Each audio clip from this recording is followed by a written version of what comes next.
Sen. Robert P. Casey Jr. DPA, on Capitol Hill with a copy of The American Spirit by David McCullough. Oliver Contreras for The Washington Post. For The Washington Post, David McCullough is trying to stage an intervention with Congress. The renowned historian's latest book, The American Spirit, a collection of speeches he has delivered over the past 3 decades, begins with his 1989 address to a joint session of Congress and ends with 2016 remarks in the Capitol's Statuary Hall, both of which included calls for lawmakers to live up to the history of the building. This week, his publisher, Simon Schuster, is delivering the book to every member of the House and Senate with an inscription letting them know they can enact change and help close the gap to common ground. If they still do not get the message, McCullough is happy to be more clear: stand up to President Trump. I recommend that people in public office stand up and speak out, and particularly in the halls of the great Congress of the United States, that absolute acropolis that we've created on Capitol Hill, McCullough said in a 40-minute interview this week. Author David McCullough at the National Book Festival in September. Salwin Georges. The Washington Post. The Pulitzer Prize-winning author of the biographies Truman and John Adams is most definitely not a fan of Trump's presidency. He says the former reality television star and real estate tycoon is devaluing the dignity of the Oval Office through his actions and misstatements about basic facts. It's as if we put someone in the pilot's seat who's never flown a plane and who doesn't seem to know where we're on our way to, and who frequently tells us either inaccurate or grossly misleading information about how the flight is going, he said. Irresponsible words matter, and it cannot be permitted to go on. But the historian is in some ways more upset with members of Congress, particularly Republicans, for not reining in their president. There is precedent for a greater show of leadership, in his view. A speech delivered in 1950 by Sen. Margaret A. Smith of Maine, one he pointed to in the 2016 Statuary Hall address.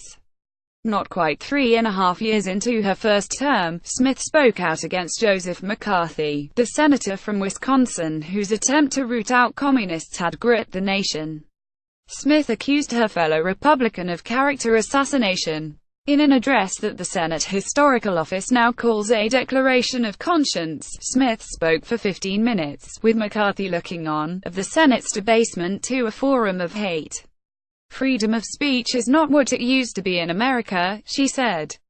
It has been so abused by some that it is not exercised by others. She asked her fellow Republicans not to ride to political victory on the 4 horsemen of calumny, fear, ignorance, bigotry and smear. McCullough said he appreciated the tenor of a recent speech on the Senate floor by Republican Jeff Flake of Arizona denouncing Trump were this simple enough. But the author noted that it was a retirement announcement, and that Flake was not going to stay for consequences. She wasn't about to retire. She was a freshman, McCullough recalled of Smith, who would go on to serve 24 years in the Senate.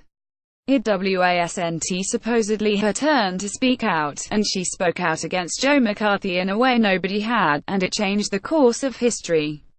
Like many of Trump's critics, McCullough struggles with the question of just what can be done beyond strong denunciations that so far appear to have had little effect on the president. But he says that showing outrage could help stand up. Show courage. Show what you stand for. What are your principles? What do you believe? Sen. Roy Blunt RMO is a fan of McCullough's work. This week, he helped distribute some copies of The American Spirit to other senators as a board member of the U.S. Capitol Historical Society. A former history professor, Blunt says McCullough's previous subjects would find today's political environment quite familiar, particularly Adams, who in 1800 lost to Thomas Jefferson in one of the most bitter presidential elections ever. That was probably the most analogous time to now. What people say about each other, Blunt said. The newspapers were clearly Republican or Federalist, they made no bones about it. It was like MSNBC and Fox every day, and you got the paper you wanted to read. Sen. Susan Collins R. Maine, who now holds Smith's seat and considers her an idol, considered taking Flake's route and that of Sen.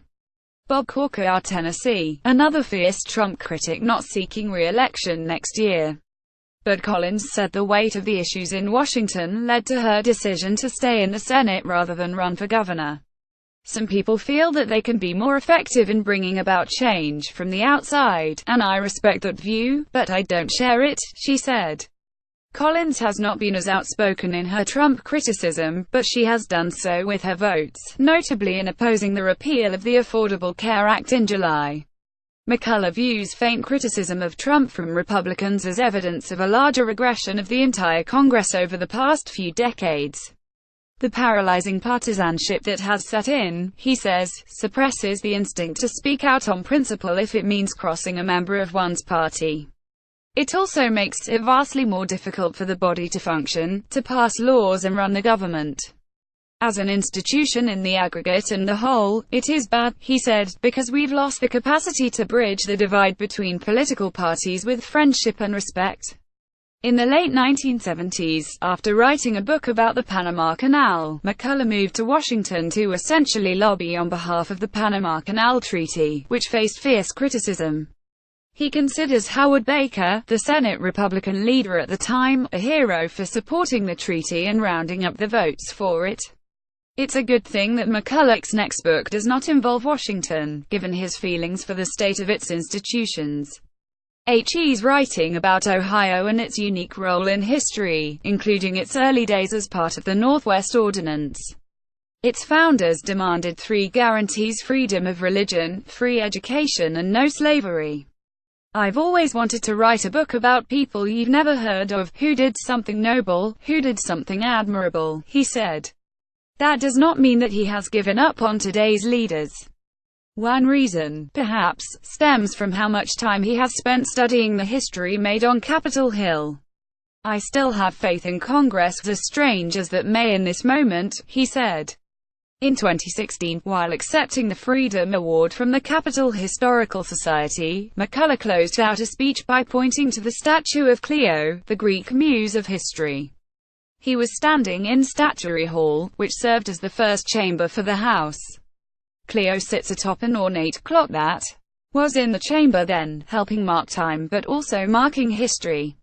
What you say today will be remembered and recalled, and will count for or against you in the future, in what is called history, McCullough said in the interview.